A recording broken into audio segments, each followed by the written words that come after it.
This is going to be our future challenges panel, and this is a format that I wish I would find in almost any conference I went to. It's really the panel is all of us. Yep, we are the panel. So this is where we all have an opportunity to talk and exchange ideas and basically it's maximum audience participation. So consider yourself all panel members, and we've got about an hour to just talk about it. I'm going to have Cam sit down up here with me. Okay. And really, one of the things I'm pleased about is the number of great questions this audience with this. And Pat is out there I'll with take the mic around. And what I really want is what I ask of all of you is a proper. Okay. First of all, what did we like about the last couple of days of the events? This is our 8th annual event, and it gets probably should have my like. This is our 8th annual event, and this event has changed over the years that we've done it. There's a couple of people here in the room, like Trevor, who's been around since the very beginning. And if you recall, Trevor did a great job at lunch talking about how this event has changed.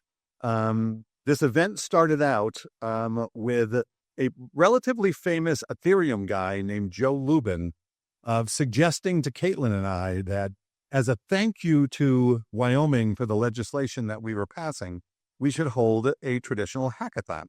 Let me describe what a traditional hackathon is. It's basically young people who haven't showered for 3 days, sleeping on Red Cross cots, and basically, air quotes, hacking together open source code to solve business problems. And the way it traditionally happens, am I not working? Oh, the way it traditionally happens is companies make pledges and they're, hey, $1,500 if you solve this problem, $1,000 to solve this problem. Oh, by the way, here's 3, metaverse headsets if you solve this problem. And over the course of a long weekend, usually Friday to Sunday, the solution gets hacked together. And we started out that way, and we did it for 2 years until a very pivotal event impacted us all, and that's welcome to COVID.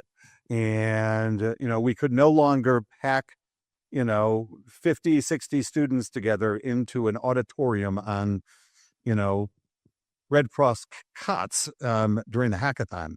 And so we went online, and we kind of refer to the online years, a little bit of the dark years. You really can't hold an event online. And if you remember that time period, everybody tried to hold their events online.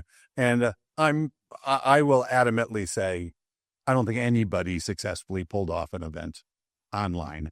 There's a couple of companies that did some unique stuff on the metaverse, if you remember, where you could kind of create an avatar and your avatar can kind of walk around the event. And I don't think any of us really, thought that was a great way of going. And so when we came back after COVID, there was a distinct change in that it wasn't just here on campus, but the concept of hackathons kind of changed. We didn't find that companies were as excited to sponsor the challenges. And so we became a little bit more of a traditional conference. And we've pretty much been that way. And we have expanded, quite a bit. When you look at the event that we're holding right now, it's actually 8 days long. Most of you guys aren't aware of the 8-day aspect of it. But this past Friday and Saturday, we did an esports competition here on campus where we invited high schools and community colleges. And if Joey's in the room, I don't see him. He's our resident esports researcher. We did that on Friday and Saturday. And then on Monday and Tuesday, we invited the Wyoming legislature, and Wyoming, and this is one of the things that makes Wyoming special legislatively, is we have a select committee on fintech, blockchain, and digital innovation. And what's special about that is our committees can develop legislation and send them directly to the Wyoming legislature. Very few, I think there might be one other state at this point that has a structure like that. Most other states have subcommittees that recommend legislation to a committee. Then it's got to go through that committee, and then it's got to go to the floor. And legislation, the longer it's out there, the less likely it is it's going to see the light of day. And so Wyoming did something truly unique and special, and I think that's one of the reasons why we've been able to pass 56 pieces of legislation as it stands right now, is we have that direct access to our legislative floor. And the nature of the fact that it's also a joint select committee means it has members of the House and members of the Senate and members from both parties. So our co-chairmen are generally opposing parties on that committee. And so again, it makes it very special in that for it to get through that structure, it's got to be legislation that both houses and both parties feel is meaningful to the state of Wyoming. I know you've testified a number of times before these folks, and I truly do believe that makes Wyoming special. So that was Monday and Tuesday. On Tuesday, we did something very different that we've never done before, and that's thanks of Matt Skurlock. Wave your hand there, Matt. It's the guy in the Bitcoin vest. We have always kind of mixed our Bitcoin programming and our altcoin, lack of a better, different term, programming kind of together over the course of 2 days. And we tried to balance it out so everyone would have a choice of either doing, this program in Bitcoin or this program in altcoin. And we decided to do something a little bit different this year. And I actually think it was kind of successful in that we separated the days. And we said yesterday was going to be our Bitcoin day, and today was going to be our projects and our utility of blockchain day. And I actually, Cam, what are your thoughts on that as our MC for this event? Did you find that? I thought it was great. I mean, this is very much an application-oriented policy, legislation, things like that I think really helps us look forward. Okay. Oh, well, thank you. By the way, Cam recently retired as the dean of our School of Engineering and has graciously agreed to work with the Blockchain Center. And we're probably going to be naming him a research fellow pretty soon. And I'm not sure if it's because he loves blockchain or his beautiful wife Becky kicked him out of the house. It's one of the two of those. And quite frankly, I'm the beneficiary either way, so I'm not going to question which of the two that really was. But as you're going down memory lane, do you remember the first first hackathon where we had a participant come in with his service dog? Oh yeah. Oh God. And ate your brand new chair. Ate the brand new chair in the brand new engineering building. Now I didn't. I was actually. I was a little surprised you weren't rougher on me on that. Our very first event was held in the brand new EERB, which was his. Really his magnum opus of a building. It's still there now. Of course it's still there. It's only 8 years old, but it was a spectacular building. And the good dean said, well, since we haven't opened the building yet, we're going to allow you to use the building. And yes, somebody brought, I'm not sure if it ate a chair, if it's actually a service dog. I think the definition of service dog is you don't eat furniture. Did you bill me for that? I think Megan tried to. By the way, academic furniture is way more expensive than it should be. Absolutely. So that was Monday, Tuesday, and Tuesday was Bitcoin Day. I hope most of you had the opportunity to enjoy our cocktail party last night. We did have some excitement at the cocktail party in that the roof of the College of Business developed a very significant leak, and we had a brand new water feature going down the 3-story atrium. So I was very concerned that the fire marshal or somebody was going to come in and say, you can't have guests in a building if we have to turn off the water. But it ended up being a wonderful event. Great food, a great turnout. So appreciate that. And then, well, today we're doing obviously our application programming, and we are cooperating with this event with our School of Computing. And our School of Computing is our high performance computing center. You want to define it? What are your units? Well, it's more, School of Computing is more to promote the use of computing tools and capabilities across campus. Okay. So they're hosting events tomorrow and Friday, and so although we won't really be involved in that part of it, by partnering with the School of Computing, we wanted to have a little more gravitas to the week. And, we have a career event that's going on as well, too. And then on Friday and Saturday, Jesse, you want to wave in the back of the room? Jesse is hosting a day and a half of Cardano Day. You want to stand up real quick and tell us a little bit about Cardano Day, or come up here and, Pat's got a mic for you. So yes, our second annual Cardano Day here at the University of Wyoming. Day one is a node workshop, and unfortunately, registration is closed on that. We've filled that one up. On day two is a day of talks, education based. Should be pretty interesting. We have some nice talks and interactive activities lined up. So if you're around Saturday and are interested, that one is open. We'll be in the College of Business at room 123. Yeah. So really, this has grown into a pretty significant event. It has been well supported by donors, and quite frankly, that is, for the academics in the room, that's kind of the jet fuel of what keeps us kind of going. And centers like the CBDI that does sponsored and unsponsored research really needs those resources to continue to operate. And so I'm incredibly appreciative to the to our donors, and you'll see there's signs all around that call out who our donors are. And please, if you have an opportunity in your everyday lives to be able to interact with our donors, please do. Our primary donors are IOG and CleanSpark this year.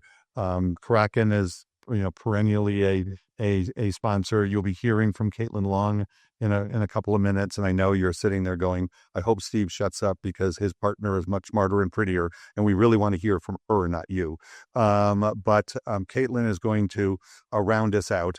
Caitlin has been the honorary chair of this event for 8 years, and we are genuinely proud to have her associated with this event.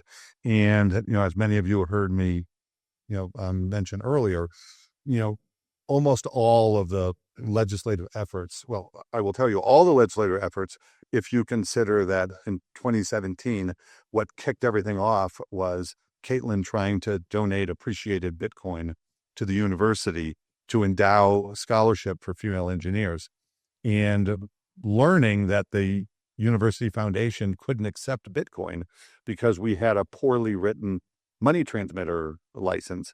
A little bit of history. Money transmitter licenses come in 2 flavors. On the state level, they're generally about consumer protection. And so if you're sending money to your family in Mexico, and you're giving $1,000 to Western Union, the way our money transmitter license was written was Western Union would have to hold on to $1,000 cash reserve until the transaction was completed. No big deal. I think we all agree that's there's nothing wrong with that. But what happened was cryptocurrency exchanges were captured under that law. And as many of us know, many of us keep some degree of our assets in our exchange account and not necessarily pulling all of our exchange value out of the exchange and putting it onto some other storage device.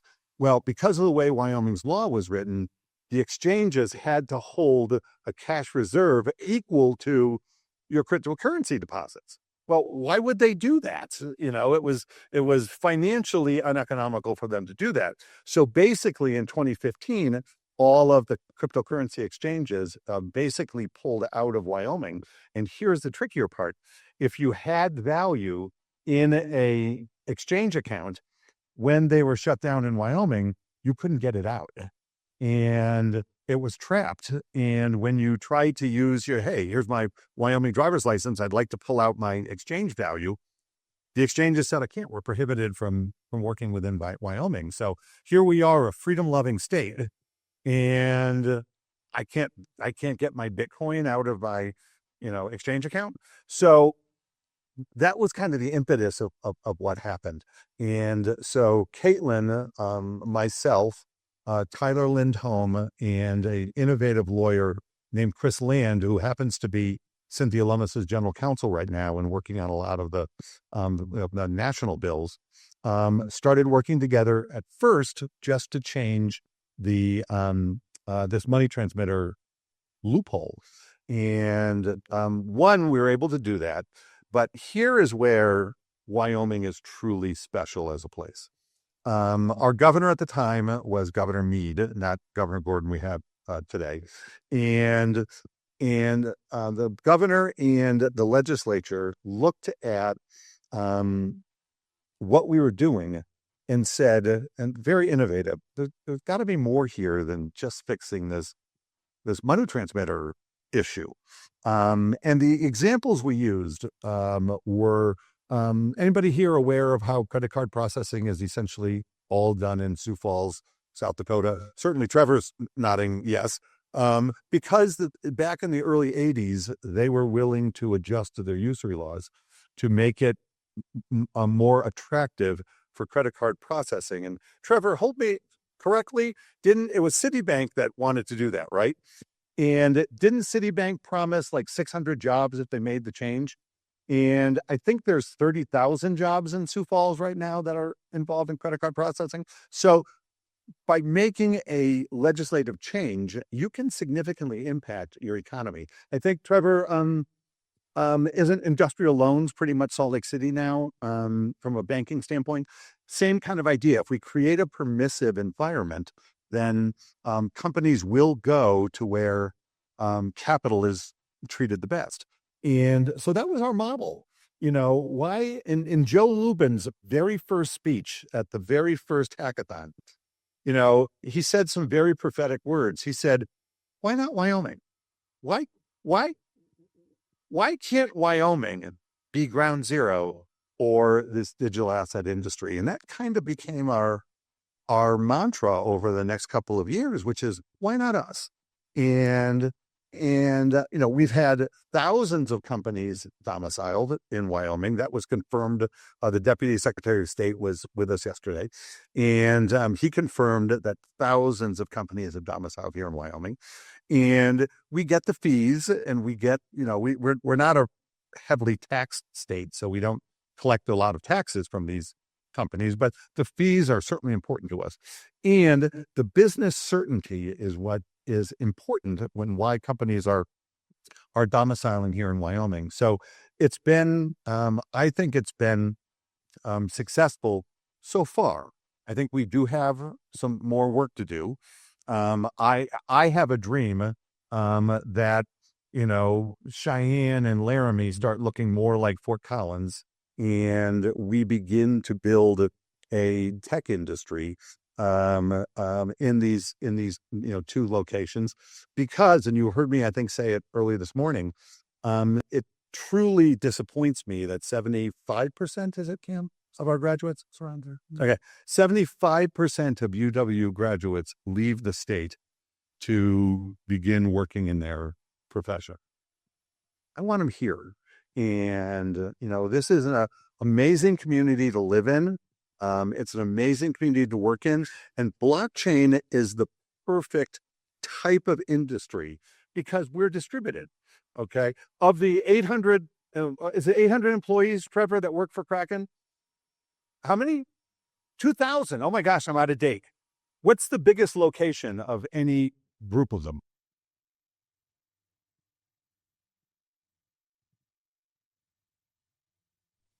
Right, but dozens to hundreds together, grouped together, okay?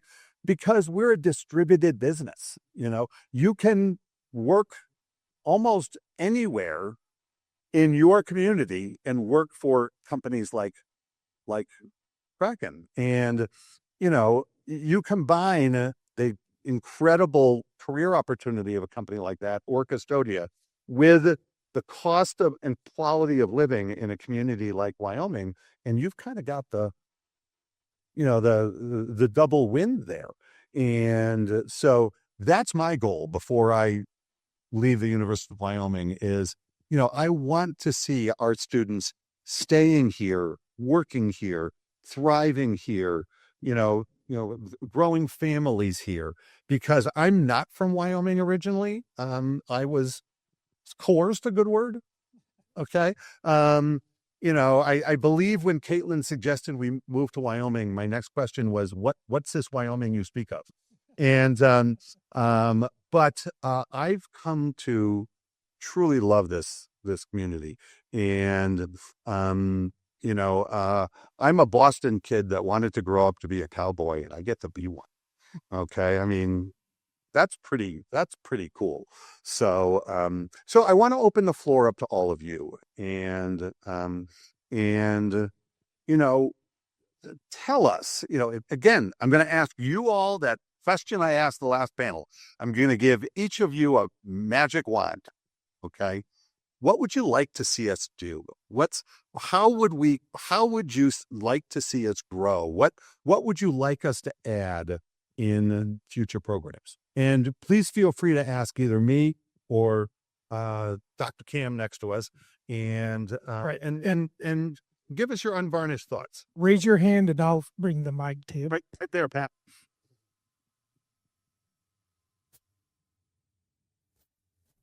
So, doctors, is there a program at the university right now regarding blockchain that gets down into the very total details of the source code?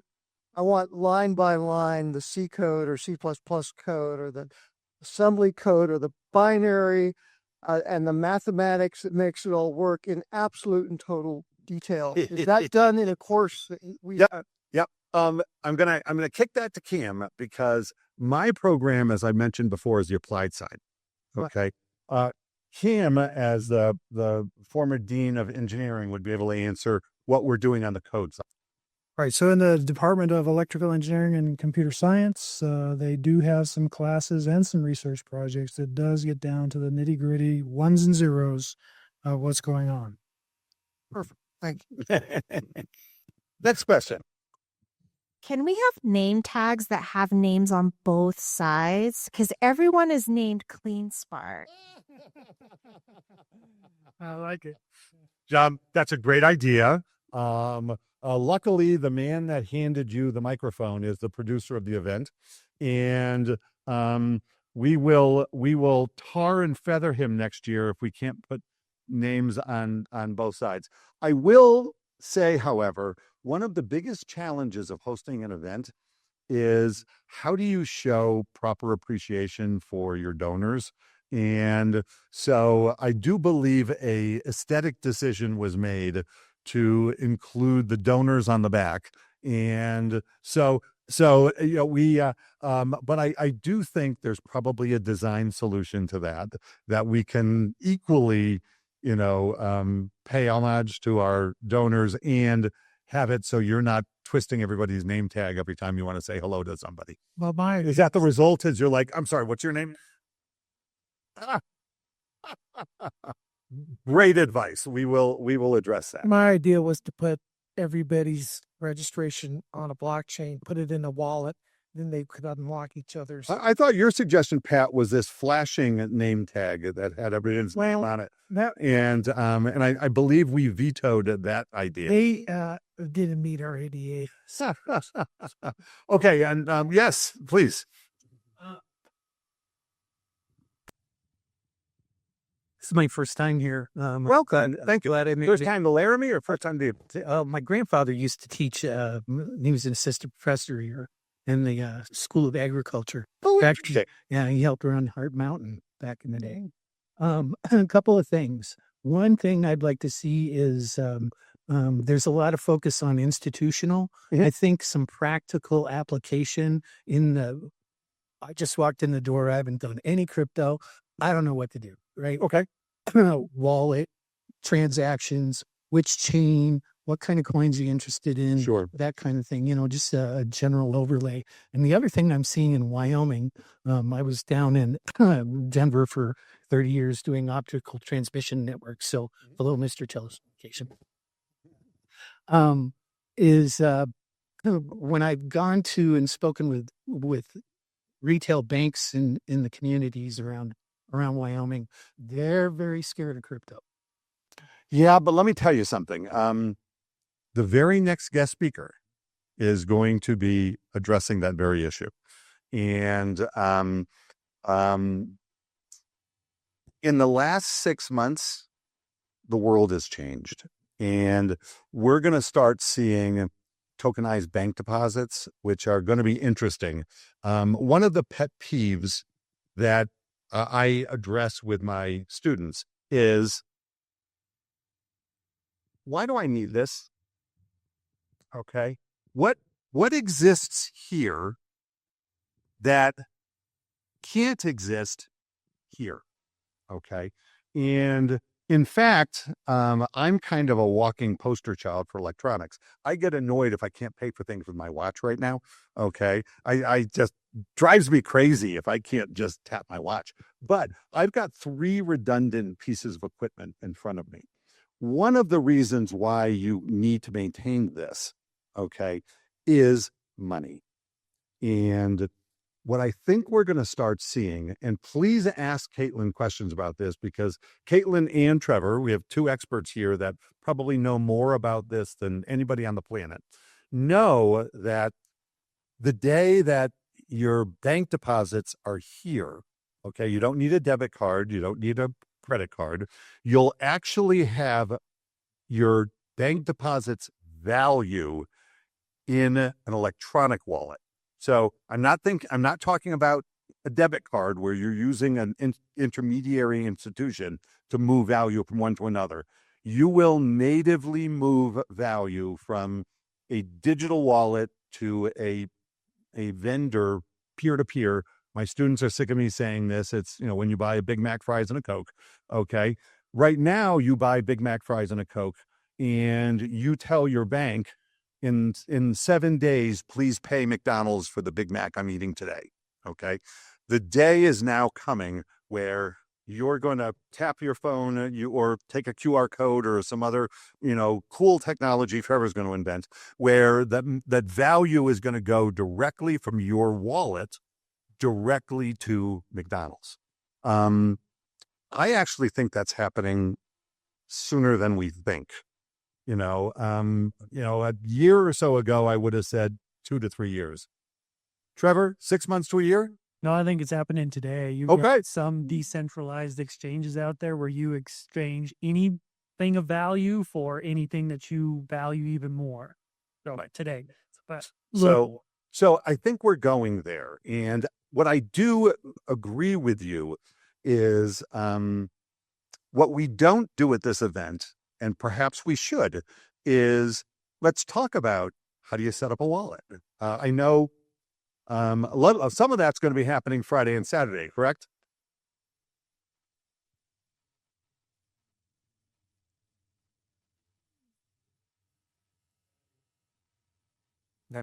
So, but you're absolutely right. We could do more on kind of the nuts and bolts Yeah, and so I think that's a great suggestion. Pat, make a note of that. But I've been in this space since 2013. So I'm not an OG, I'm OG adjacent. Okay.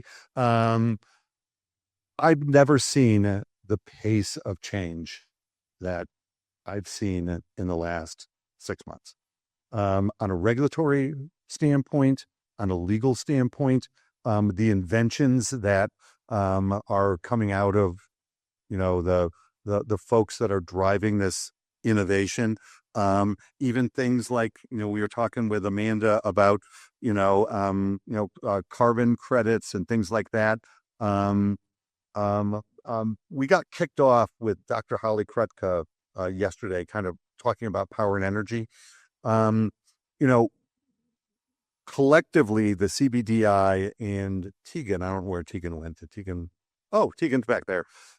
We're working on a project right now where we're going to be able to produce energy at negative price value because of alternative sources of income using digital products. And think of how that's going to change the world. I think where are we at right now, Tegan? Negative 14 cents a kilowatt hour? Yeah. I know that, but I'm just our cost. Okay. But that's my point is this industry is going to turn so many things on its head. And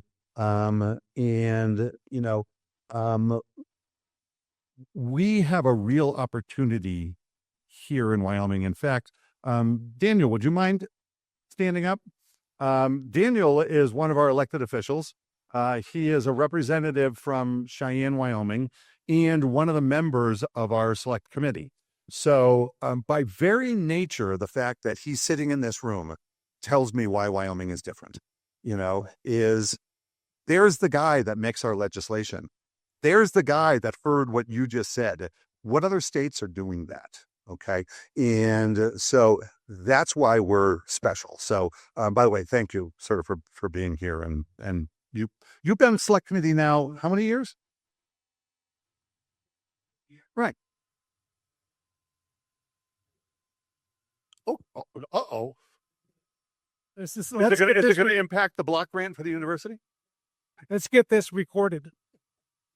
I'm sure this will positively impact Yes, sir. block grant.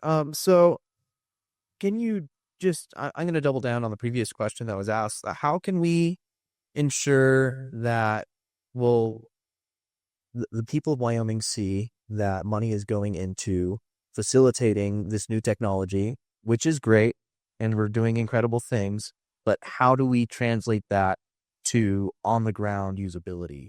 And Sure. What can we do to facilitate that? Sure. Well, first of all, your committee is a big piece of that. I testified before Representative Singh on Monday, and we talked about real world projects that we're working on. We're working with the Department of Homeland Security, and you heard Alex speak about that. Working with Amanda on carbon credits. Here we are, kind of where the rubber hits the road. And I think, Representative Singh also knows that, the CBDI that I work for is entirely funded by outside sources. So we're not taking state money. I'm endowed for the next 3 years. Thank you to Charles Hoskinson and IOHK. So we exist purely to put the projects that our legislature deem as important into focus. Last year, and I was going to talk to you about this when we had a chance, and thank you for giving me a public forum for this, is things like converting our Secretary of State's filing system to a blockchain system. We've been talking about that for a couple of years. Here's a great opportunity for the legislature to support a project and say, we're gonna put some money in where the rubber hits the road. I know how hard that is. I'm not asking you here for that. There's always in legislation, there's always what can we support, what can we afford to support, what's important to support. But let's have those discussions. I will commit to you, and we've known each other a long time. You tell me what your legislative priorities are, and the relationship that the university has with the state is truly unique. Many of you know that we are the only four-year university in the state of Wyoming. And so we have a lot of responsibilities that other land-grant universities wouldn't have, such as economic development. And so I take the advice and guidance of our legislators and especially the committee that Representative Singh chairs. I take that very seriously. They're the ones that set the legislative direction for the state. And so, you have my commitment, Cam's commitment. If there's a legislative priority you want us to focus on, we will do it. But I'm also hearing perhaps a desire for outreach across the state at an introductory level to get the person on the street to understand what is blockchain, what is cryptocurrency, what are wallets, and I think that's a great activity for the CBDI to start Yep. looking into more outreach across the state, because then when they see what the select committee is doing, they'll understand why it's important. That's a great point. And many of you may have heard our secretary of our superintendent, of education this morning, Megan Dagenfelder, spoke about blockchain education across the state. We have developed the Wyoming B program, Blockchain Education for Everyone, for three specific groups: high school students, our community colleges, and adult education. One of the challenges of being in an extraction state is often if a mine closes or, an area is shut off for, exploration of oil or things like that, the prospect of jobs becomes more difficult. We do have a responsibility here at the university to deal with that as well too.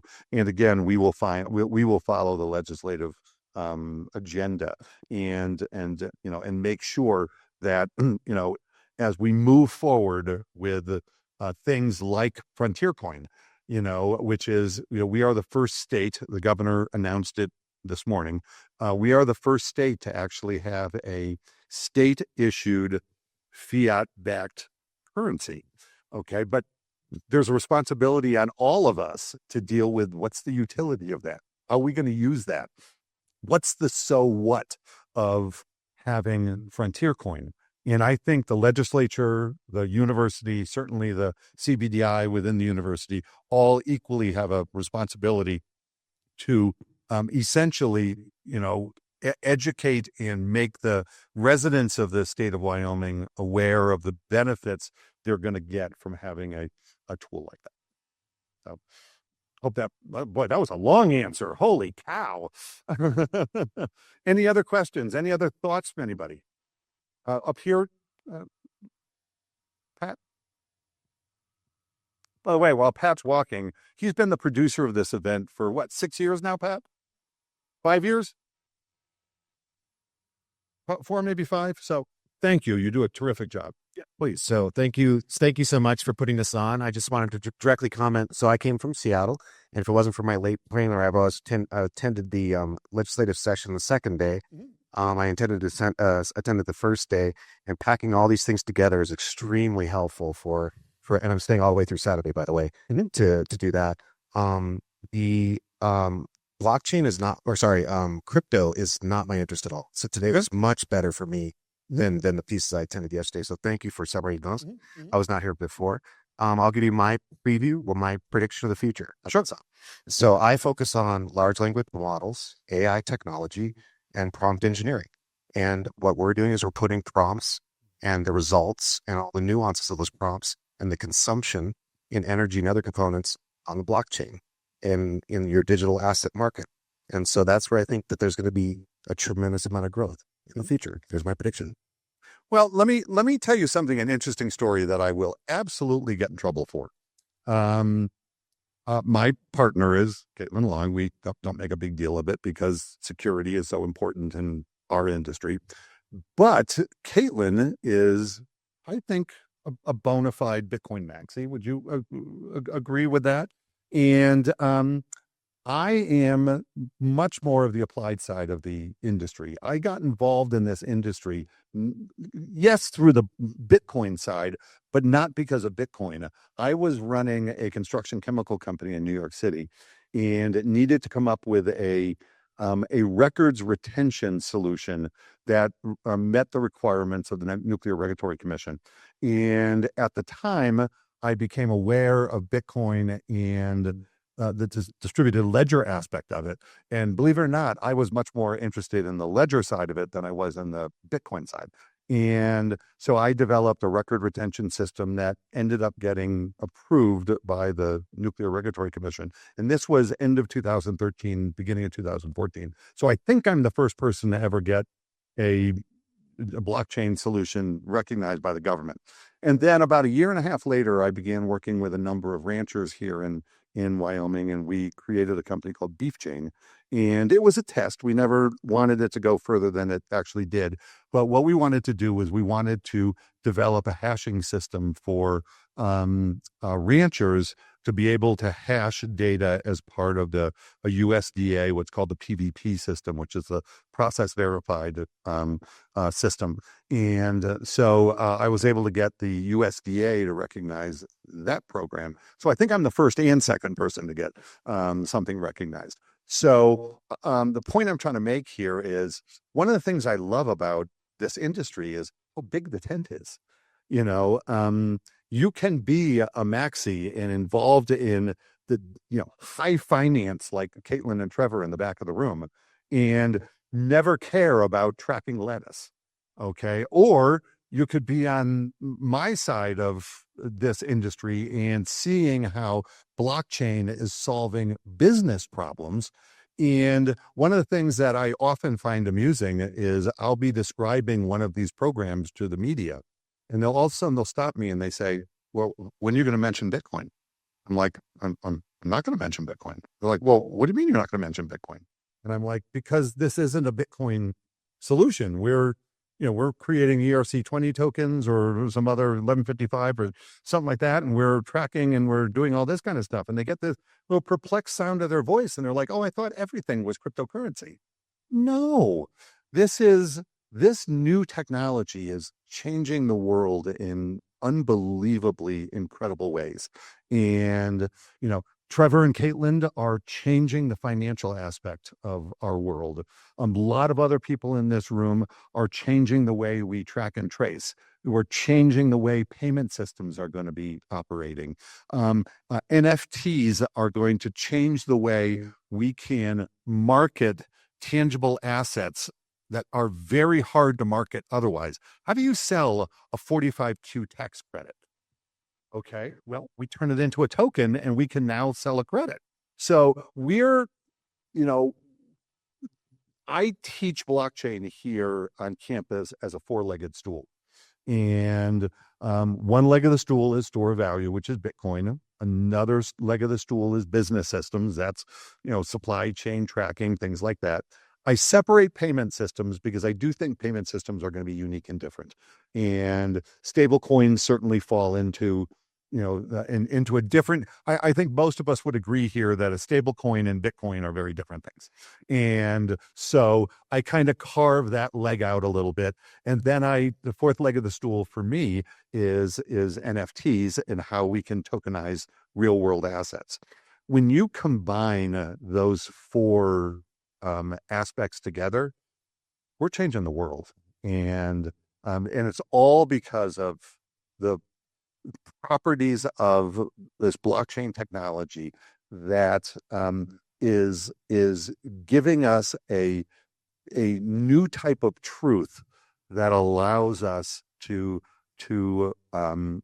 really operate and do things that we've never been able to do before without intermediaries. Because that's been the reason for intermediaries for history. Why do you need a car title? Because the government has to say you actually own this car and you have the legal right to sell it. Why? Why does the government have to do that? Okay. We had, Alex was talking about, land titles, and, a number of you raised your hands when he asked how many of you bought a house.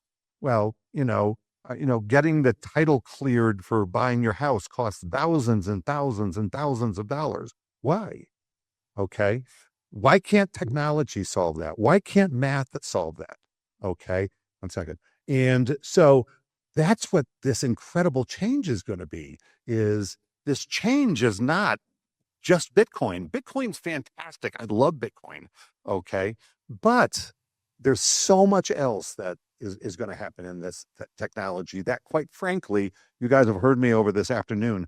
It's going to change the world, and you're the people that are going to change it. Yes. Thanks. Carmen Benitez.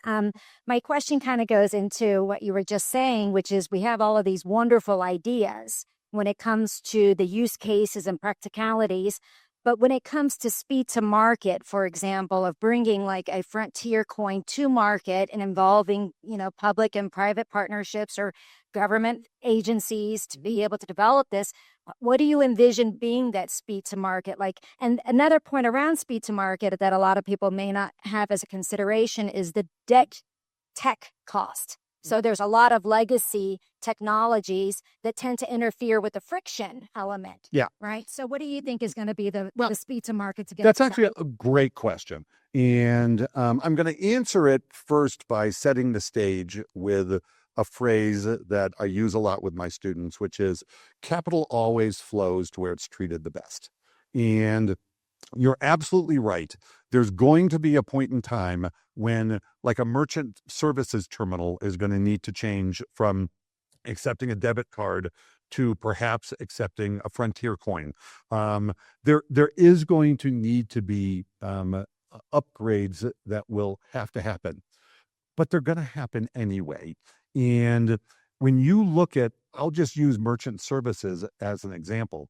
Right now, when you're using your credit card to pay for something, there's probably, you're going to hold me to the numbers, Trevor, 3% fee that the merchant pays right off the bat. So if you buy something for $100 at a store, they're only getting $97. Okay. And you're now paying interest on the other side of that credit card. Okay. There's the time of that payment might be 3 to 5 days between the time that you purchase something and the merchant gets it. Okay. There's a cost to that. Okay.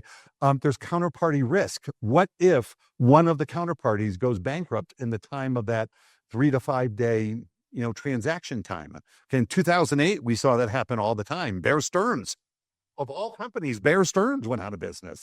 They were too big to fail. So there is going to be cost. There's going to be learning. People who are not necessarily comfortable with technology may have to learn to do things a little differently. But when you start to look at the friction advantages, the cost advantages, McDonald's will get their money instantly in a peer-to-peer transaction, not 3 to 5 days later. There is no counterparty risk. Okay. They're going to get 100 cents on the dollar, not 97. Okay. All of those things will eventually cause these merchants to go, I need to make this change. And I believe that those changes are going to happen sooner than we think. Also, bear in mind, there's critical mass. Okay. There's a lot of, there's going to be a lot of development in payment systems. It's not going to be the state of Wyoming and Kraken alone who are going to develop all these new merchant services. There's, stable coins across the world that are all looking to solve the same problem. And so, could it be temporarily uncomfortable? Yeah. Okay. Are some people who their VCR is still flashing 12 o'clock not going to be happy that, they have to do something a little bit differently? Maybe. But I don't think the friction is going to be that hard. And I think the advantages are going to be so great that once we start hitting that tripping point, I think it's going to happen kind of quickly. I mean, the university's resident tech expert sitting next to me. Am I wrong? I think acceptance across the population will probably be the long pole in the tent. Mm-hmm. I think so. Yes. So a follow up on the very good question the young lady asked about the theory of acceptance that you Theory of acceptance. So I'm going to write a book about that. Thank you. I have been allergic to wallets for the last 6 years of coming here. This kind? No, or this kind? The digital kind. Because of that, I'm going to be profane. That goddamn checkbox on the first page of the Form 1040. Now, you all are on good terms with our congressional delegation. If you can get them to get rid of that checkbox, adoption will double, and the price of every cryptocurrency will probably go up 10% the day after the announcement. I'll reach out to the IRS and see if they'll address my concerns. But I do think in the bigger scope of things, I even think things like that are going to change. Okay, because again, you've heard me say this a couple of times today. Technology has a wonderful capacity to solve the problems of technology, and I feel that way too about the VCR flashing 12 o'clock. When I first got involved in digital assets, it was a piece of paper that came out of a vending machine with a 26-character hexadecimal code. And many of us that have been in this industry long enough know the flop sweat of typing in a long address of trying to move a digital asset. I mean, just flop sweat. Today you take a picture of a QR code, or you hold your phone with NFC, next to a terminal. Technology has solved that problem of the fear of losing a digital asset because you have Vienna sausage fingers, and I think we're going to find it getting even easier, where technology is going to take away that fear that we're going to screw up and lose massive amounts of our value. So that is my prediction. So Steve, I'm going to take my prerogative as the producer of the show and kind of sum up some of the things that have been said today. I think I can sum up a lot of it as saying, you're either vested in the past or you're invested in the future. And everybody here with AI, with blockchain, with other things that we've been talking about, innovative technologies, we're talking about investing in the future, and there's a cost to that, but there's a greater cost staying vested in the past. And that's where I think the programs at the University of Wyoming are important, and that, linking, what we've done in the past today, to work for the future. And that's one of the things that, the legislature has recognized since the founding of the state, and, the community colleges and public schools have been part of that as well. And so, as long as we understand the challenges and we can educate people who want to know more and do more, I think it's bright future for the state. I appreciate that. Thank you.